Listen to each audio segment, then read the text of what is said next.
today for our Lunch and Learn conversation. This is the Rural Innovation Ecosystem, a cross-sector conversation. So today we have a lot of conversations around ecosystems, workforce ecosystems. We have community development, like ecosystems. How does all of this play together with education, higher ed, workforce, and then rural, regional initiatives that we work towards to bring education and workforce opportunities to rural communities.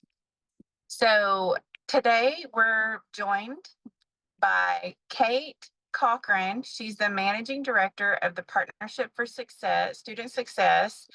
It's based at the Johns Hopkins University. And she spent her career helping connect education and community systems to better support students.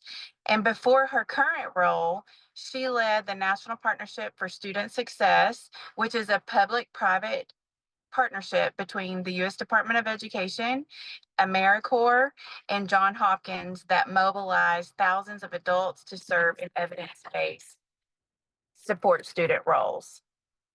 So Kate has also served as chief of staff and a founding team member at Innovative EDU, helping forge cross-sector partnerships and technology solutions to advance K-12 learning. We're also joined today with Dr. Leah Ben-Ami. She's the senior ecosystem designer at the Education Design Lab, which is a national nonprofit that co-designs education to workforce models centered on learners and equity. Leah brings more than 2 decades of experience building partnerships across higher ed, business, and the nonprofit sector. And at the Education Design Lab, she leads work that connects employers, educators, and policymakers to design innovative talent pipelines and expand access to high demand careers. She's also led initiatives at Northeastern University like C-Space and Car Gurus, helping organizations align talent development with opportunity. So together, Kate and Leah bring a rich experience in what it means to design systems that work across boundaries like education, workforce, and community, and to center the learner in that process. So with that, we're going to dive in today with our panel discussion. And I'm going to start with Leah and setting the stage here. So at the Education Design Lab, they work at the intersection of education and workforce. So, and reimagining these pathways through a human-centered design approach. And so, Leah, when you hear the phrase rural innovation ecosystem, what does that mean to you? And what unique opportunities do you see in rural settings for innovation and design thinking to take root? Sure. Thanks so much, Brittany, for bringing us together, and thanks everyone for attending. When I hear this phrase, rural innovation ecosystem, what comes to mind first is the idea of raising all ships. For me, that means building shared prosperity and purpose in rural communities by fostering ecosystems of learning and solidarity.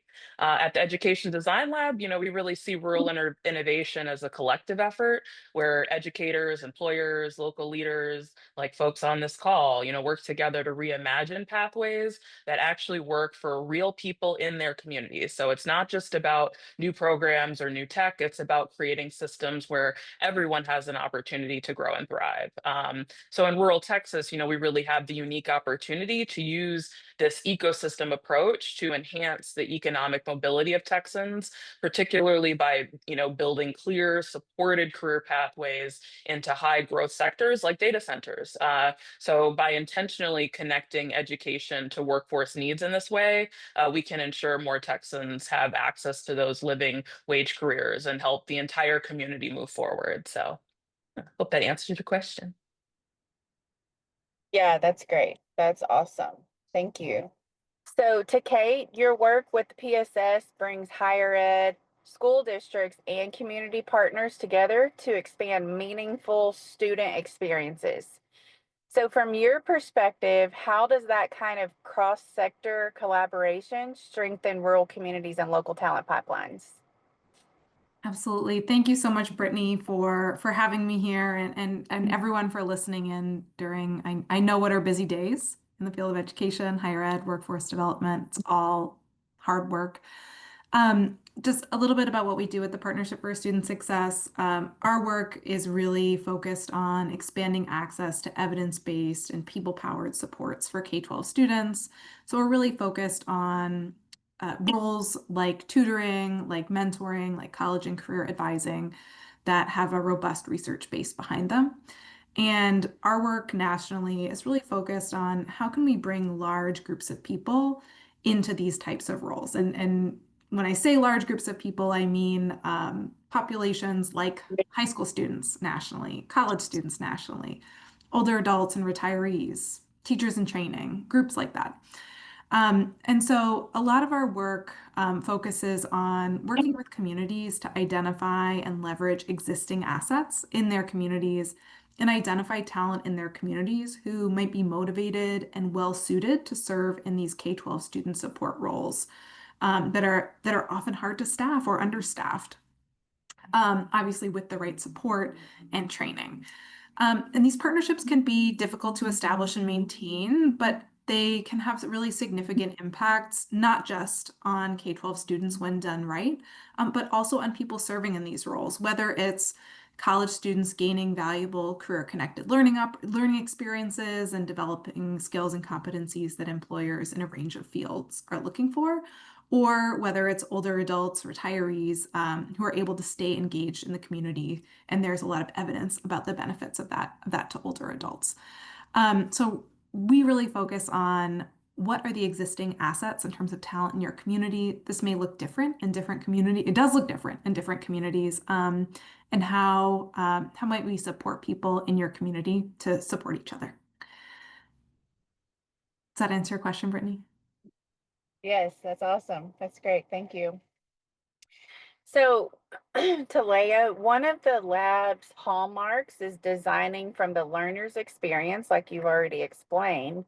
But in rural areas, learners often are balancing family life, work, and limited access to resources. So, how does a human-centered design help us to build education to workforce systems that meet learners where they are and connect Mhm. them to opportunity?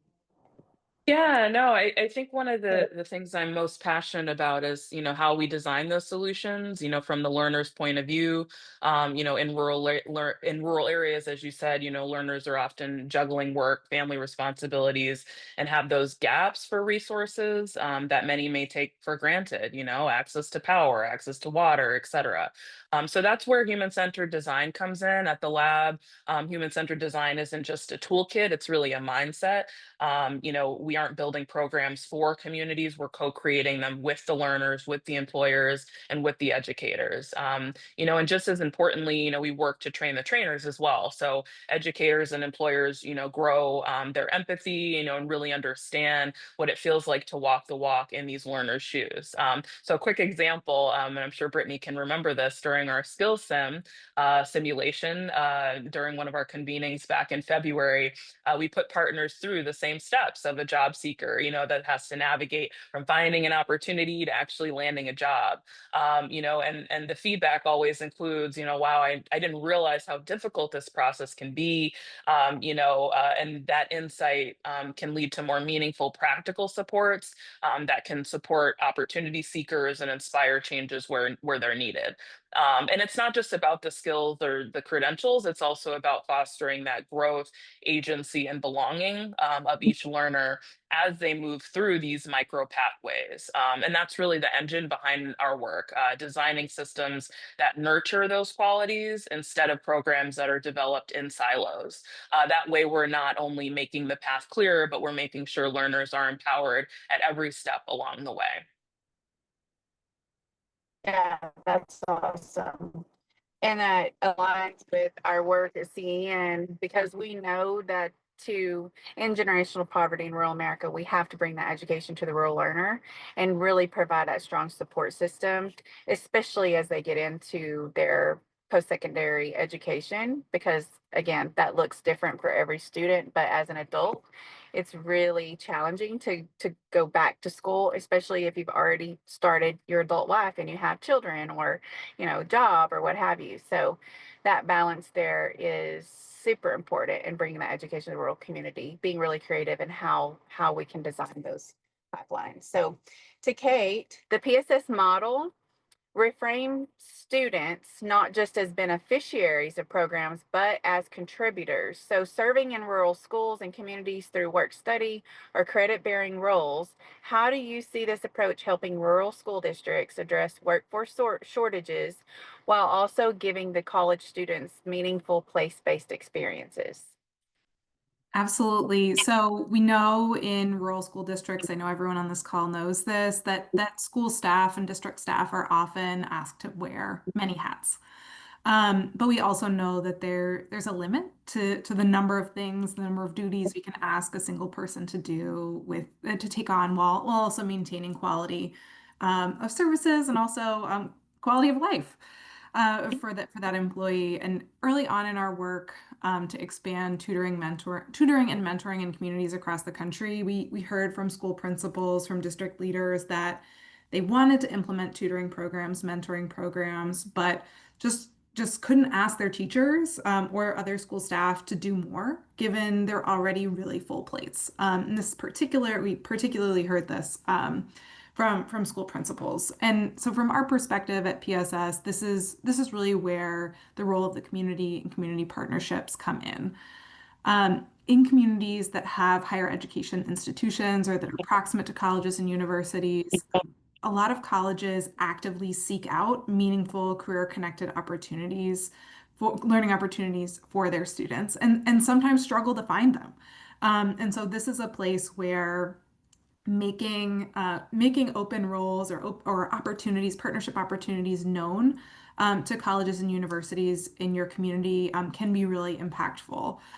And while college students may need training and support, they're not certified teachers. They are often really eager to dive in and support local students in their communities, and they also can really benefit from these types of experiences. When we started this work, we heard from colleges and universities in our network that many of them struggled to find placements for their college students. And so people were using their federal work study funding for things like college students shoveling snow as their federal work study job, which is not particularly career connected for most people. And universities were really excited when there was an opportunity to really provide meaningful and career development opportunities for young people, in particular, those interested in going into education, but also people interested in a range of different careers. And so not only can this help the district address staffing challenges, but it provides college students with positive work experiences. And in rural areas with colleges and universities, this is a clear opportunity, but we also know that not every rural community, not every community period, has access to this type of pipeline. And we've seen some innovative solutions to this when it comes to engaging college students in K-12 student support roles. In Virginia, for example, we've seen a statewide provider called Edu-Tutor Virginia implement a really relationship-based virtual tutoring model where tutors work with the same K-12 students over the course of the school year, but rather than pairing college students with students that are proximate to the university, it's virtual, and so any college student in the state of Virginia, with their partnerships, can work with any student in their partner districts across the state of Virginia, which helps keep it somewhat local or regional because it's all within one state, but does address some of the barriers around access, around transportation, around the time needed for transportation, things like that. Awesome. I love that. So we often say, as the rural school goes, so goes the rural community. So I'm gonna go back to Leia. The Education Design Lab has helped rural communities prototype skills-based pathways that lead to real rural economic mobility. What have you learned about co-designing these pathways with communities rather than for them? And what makes that work in rural contexts? Yeah, no, one of the biggest things we've learned is the importance of putting rural learners at the absolute center of everything we do. So co-design isn't just a process, it's really a partnership, where people most impacted by these pathways, like opportunity seekers and employers, have a real voice in shaping these solutions. So, instead of arriving with a plan and asking the communities to adopt it, we really want to meet folks where they are, working with them on the opportunities that make sense for their context right now, not just what we hope they'll need in the future. A great example, is our use of prototypes and learner personas. So for every micro pathway we create, we really sit down with local partners to create detailed stories that represent real opportunity seekers, from their barriers like childcare or transportation to also their motivations as well. This approach really forces us to slow down and focus on the human experience. So we make sure to listen, not only to the educators and employers, but to people on the ground, especially those who've actually made the leap into these industries like data centers. So we treat their stories as proxies to really understand where systems can help or where they're falling short. Then as we build and test these prototypes, we always circle back with the employers and the opportunity seekers to validate, does this feel right to you? Are we addressing the real barriers? And this cycle of co-design is what helps rural partnerships actually work and sustain the test of time. Making solutions more relevant, more sustainable, and ultimately driving real economic mobility. And we know CEN understands this deeply. Yeah, for sure. Thank you. So shifting a little bit into higher ed, Kate, many rural serving colleges and universities serve as the heart of their communities. So, what are some effective ways that you've seen higher ed institutions collaborate with K-12 systems, employers, and maybe nonprofits to create a truly connected regional ecosystem?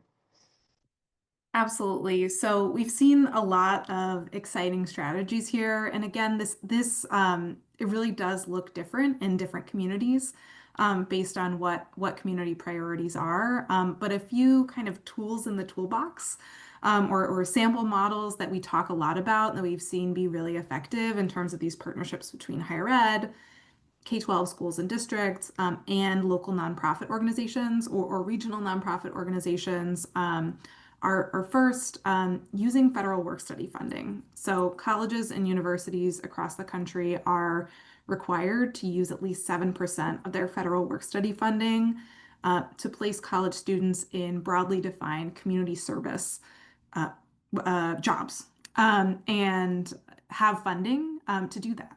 And so it's often a good fit for colleges and universities looking to spend that 7%, and some go higher than that 7% on by placing college students in roles as tutors, mentors, or other roles with local schools or after school programs.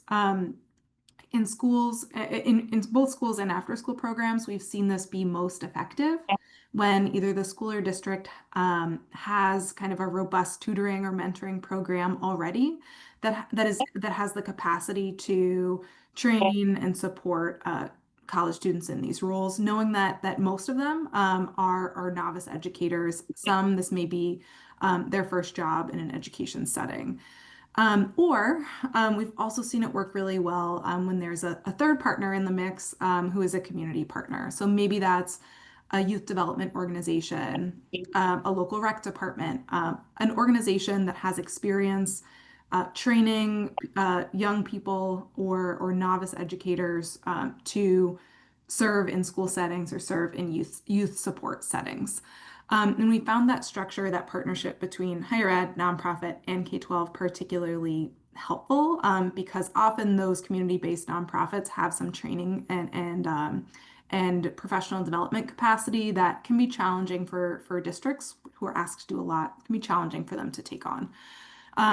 But we've also seen direct higher ed K-12 partnerships work really well. So that's a federal work study piece.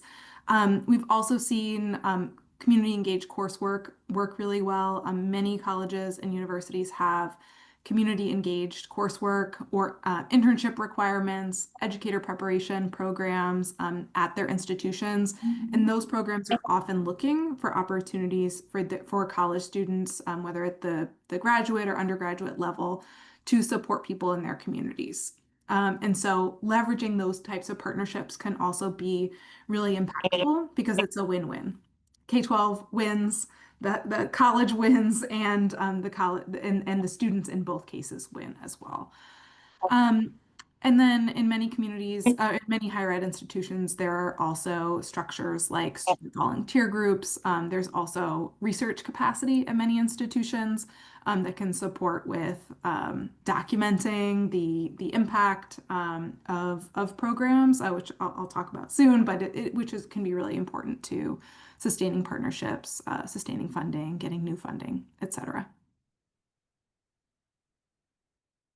That's great. I love all those points because a lot of times it's the rural serving community colleges I've seen many times, they are similar to the rural serving superintendent or principals or whoever. They're just spread so thin, the capacity is sometimes not there to carry out some of these funding opportunities. So to write a grant is one thing, but to receive a grant is another one, and to carry it out is a whole other topic. And so many times we can lean on our nonprofit partners to help us to carry out those projects. So Talaya, a big part of the Education Design Lab's mission is to address equity and access. So what are some strategies or mindset shifts that help ensure innovation in rural areas doesn't just serve a few, but opens doors for all learners, especially adults and underrepresented populations? Yeah, no, really appreciate this question. This is a significant part of our mission at the lab, to make sure this innovation in rural areas opens doors for all learners, not just a select few. And for this project, the Texas Flywheel Initiative, we focused heavily on reframing the narrative around digital economy careers. So time and time again, we heard learners in rural Texas say these opportunities aren't for people like me. While on the flip side, employers and educators are often saying, we can't find enough talent who understand these industries. So we're trying to really bridge that gap. And it's not just about only finding those new programs or creating the new programs, it's about changing those mindsets. So one key strategy was really meeting learners where they are, both physically and online. We use social media and digital campaigns to share real stories, tackle some misinformation and fears head on. And at the same time, we really dug deep with a landscape analysis. So mapping where local talent already existed, but wasn't maybe on the employer's radar, and identifying, who was missing from the conversation, like service members, veterans, and women.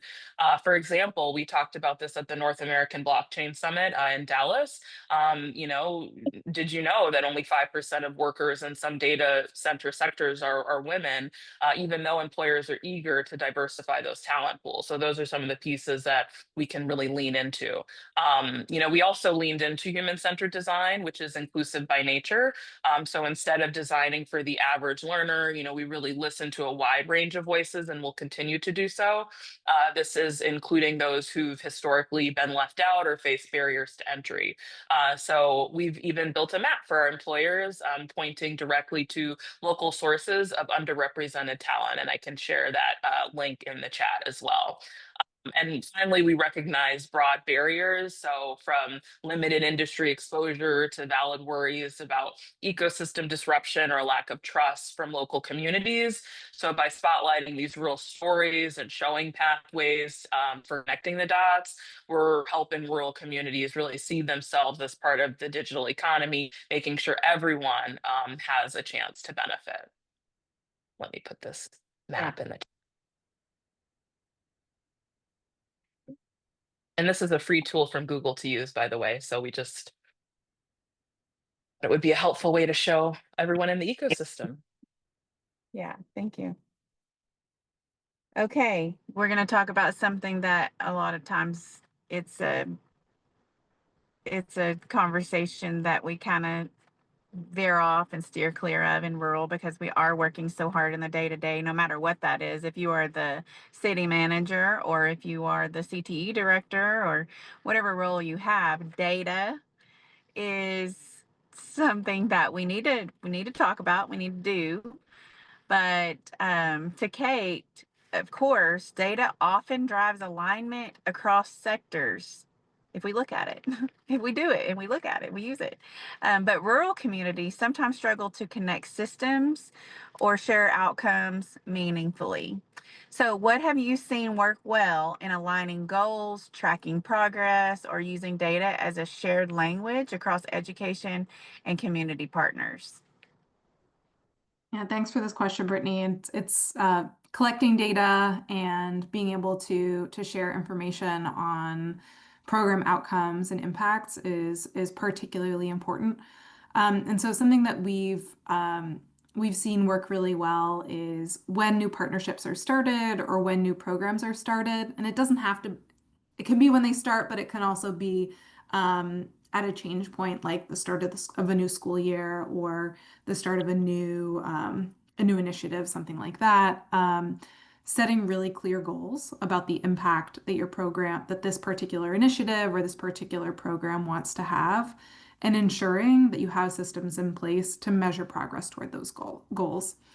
And it's important to measure both progress, both kind of longer term progress toward the goals, but also interim progress, interim outputs. Are you serving the number of students that you want to serve over the short term? And then over the longer term, are you having the academic, or is it resulting in the academic results, the career success results, or the career placement results, things like that, that you hope to achieve?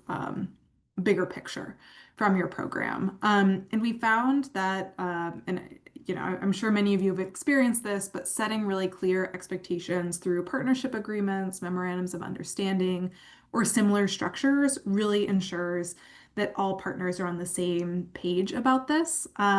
And also knowing that different partners have different abilities to collect data. School systems have existing structures in place to collect data on student academic achievement and structures like that. Nonprofits and higher ed institutions don't always have access to that data. But through partnerships with the school, those partners could work together, and we've seen people work together effectively to measure the impact of programs on academic success and other outcomes that are important to programs.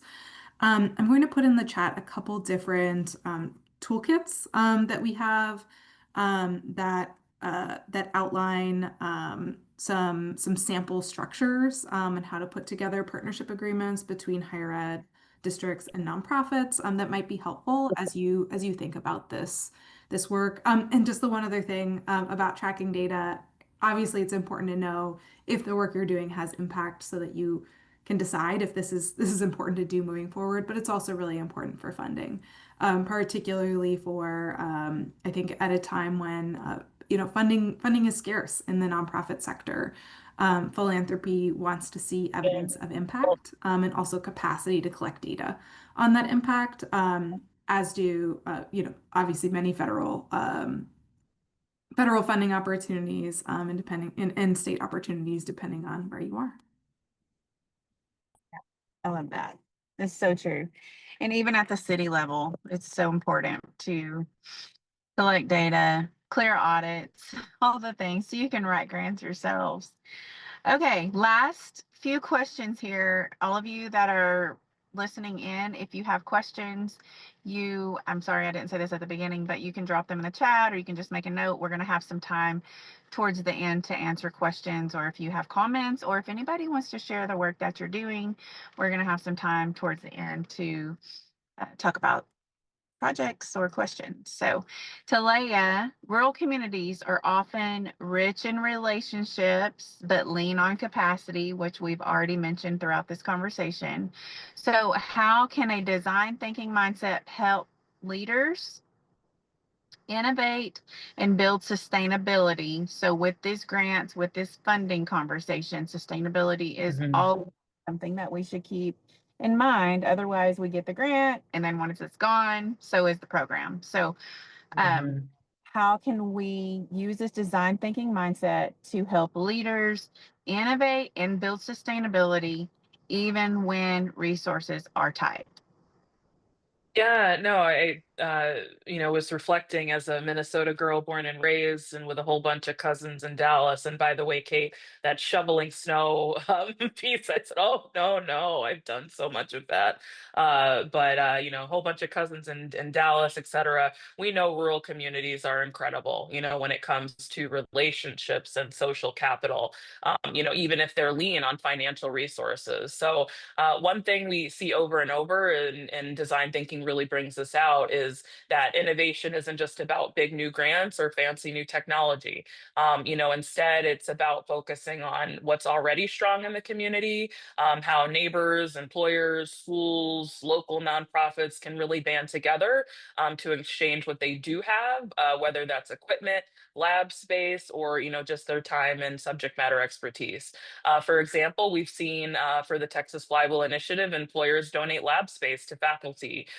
We've seen them host convenings to help us train the trainers, mentor local learners, participate in working groups, and co-host, virtual and in-person job fairs. So every single one of these actions really helps to build a supportive ecosystem, even when traditional resources are tight. For example, we had a great tour of the Innovation Lab hosted by Choya at CEN's Epic event in Snyder. We got stuck behind a tractor trailer. Everyone laughed and was super patient about it. But we really enjoyed, learning about the adaptivity needed to run a data center in the big empty. But what really makes this work is the mindset shift that human-centered design encourages us to slow down in order to speed up, by listening and deeply co-creating solutions, not just selling products. We can really help navigate the ambiguity and uncertainty that's part of rural innovation. So this approach lets us build systems of support and solidarity, and truly takes a village. So opening up new chances for people to learn, connect, and step into opportunity together. So yes, finances matter, but kindling relationships and social networks, building trust, leveraging every corner of that local capacity. That's the engine for sustainable innovation in rural communities, and arguably communities, period, right? So, Yeah, for true. Yeah, I appreciate that. Okay, Kate. So most folks on this call are dealing with their day in and day out is local to the rural community, or at least as a regional lens. And so, from your national perspective, what is one barrier that you often see that slows down rural collaboration? And then on the, what have you seen as a like bright spot that gives you hope and about where this movement's headed with rural innovation? Yeah, absolutely. And I really like what Leah just shared about making sure you're leveraging kind of any corner of capacity that exists in a community. Because I think this is really something that we do see as a barrier in rural communities, but also elsewhere.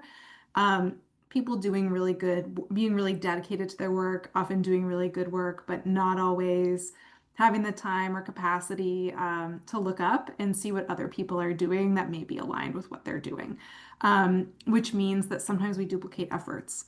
When if we did them together and decided that, okay, higher ed, you're going to do this, K-12, you're going to do this, and then nonprofit, you're going to do this, and rec department, you're going to do this, we could have a better impact and on our collective local community. So that's one thing. And then also we hear a lot from rural communities that transportation is a big barrier. And this is, it sounds trivial, but it does, I think, sometimes shut down conversations, in particular about getting college students or getting retirees into school environments or into nonprofit environments, supporting students. And so there are solutions to transportation challenges, but they are particularly hard in rural communities. A bright spot that I think I've seen more and more rural communities engaging in. Um, that does help overcome the transportation issues that we see is really a growing evidence base about the effectiveness of tutoring when done in a virtual environment when the right conditions are met. So when that relationship between the student and the tutor remains a core part of the program, and when that relationship can remain consistent over the course of a semester or a school year, and when the right connections in terms of curriculum, in terms of supervision, remain at the school level to ensure that students are getting content, academic content that's aligned with what's going on at school. But I'm excited to see growing evidence about the effectiveness of virtual models, knowing that there's a lot of space for innovation here in communities that may struggle with transportation challenges. Yeah, that's huge. Transportation, bringing education to the rural learner, transportation struggles, and we haven't even mentioned childcare, but those two are huge barriers for adult learners in rural, and so overcoming or at least coming to terms with and finding short-term and then potentially long-term solutions is going to make a huge difference and is making a huge difference in the support and being able to bring back adults to finish out their post-secondary education and then into workforce as well. So we're going to talk last two questions about the future and where we're going with this. Again, drop questions in the chat if you have them, comments, anything that has really stood out to you during this conversation.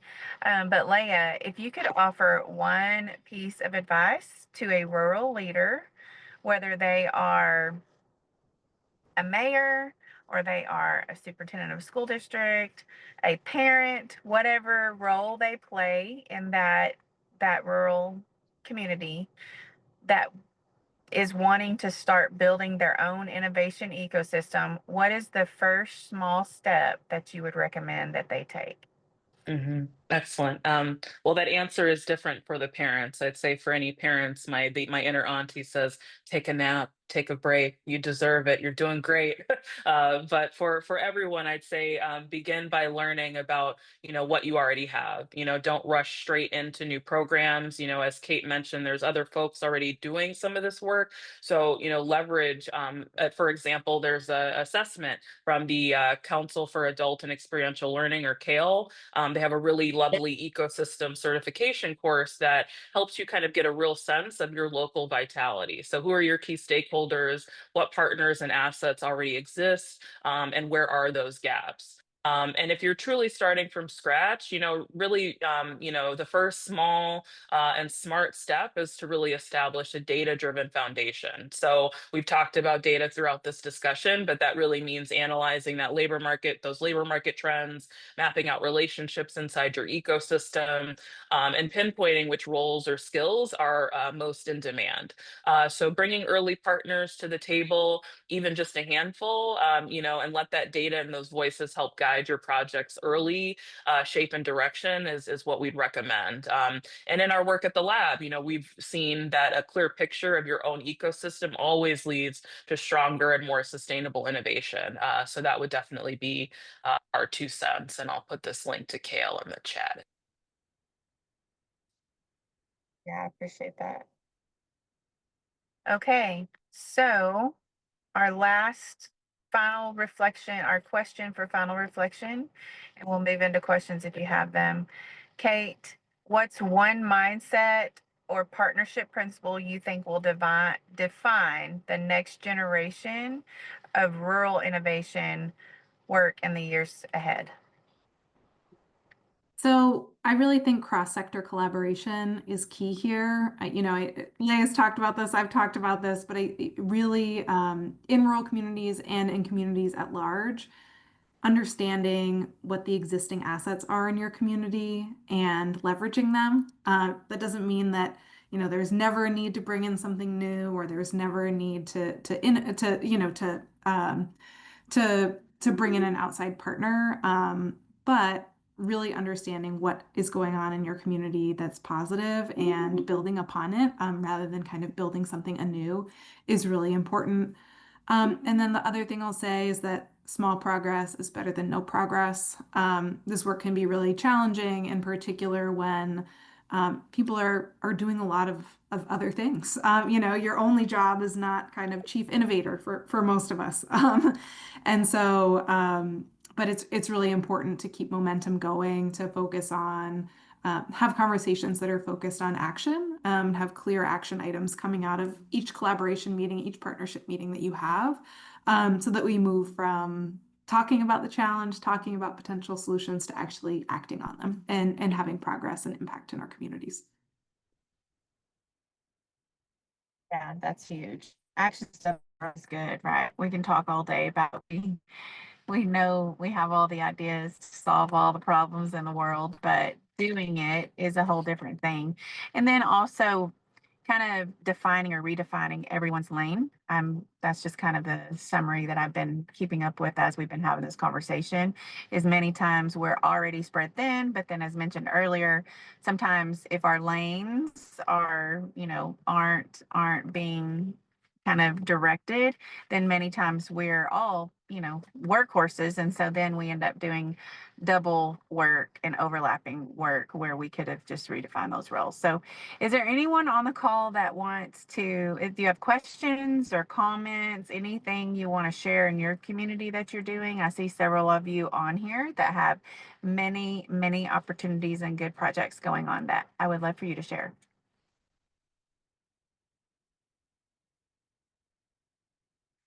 Not everyone at once.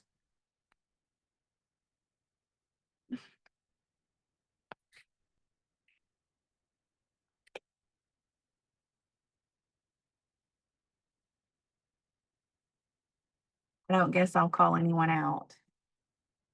I see some really good projects that could be shared.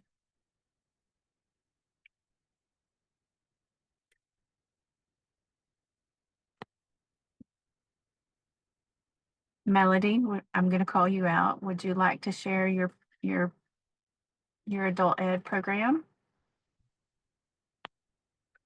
Hi, everybody. I knew you were going to call on me, Miss Brittany. I just felt it in my spirit.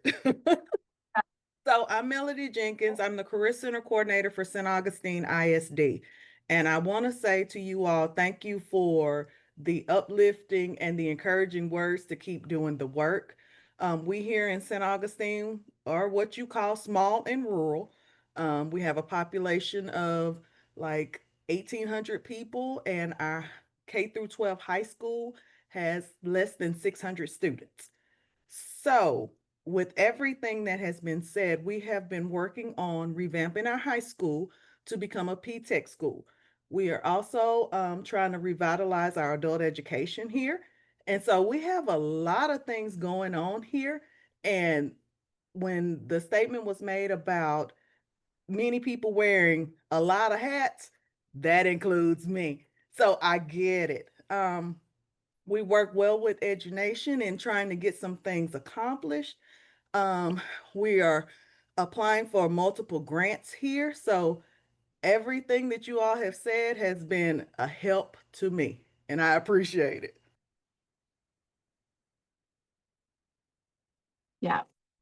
Melody is awesome and she does wear a lot of hats, but they have an incredible program and really changing the trajectory of St. Augustine and the not really just the community, but that region. And so kudos to Melody and her team for all the work that they put in and the lives that they're changing daily. That's incredible. That's the most important. Anyone else want to share?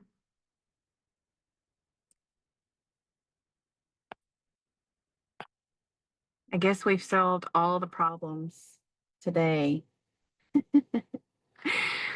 If there's not any more questions, I really appreciate y'all taking time while you're having lunch. And we have a lot more lunch and learns in our series that we've got going on this school year. And so I hope that you continue to join us on this monthly call. And I will just give you back a good 10 minutes to maybe decompress on this Wednesday and just have some peace and quiet. If not, you can look at Melody's background and it's pretty serene. So y'all have a great day and we'll see y'all next month. Thank you. Thank you.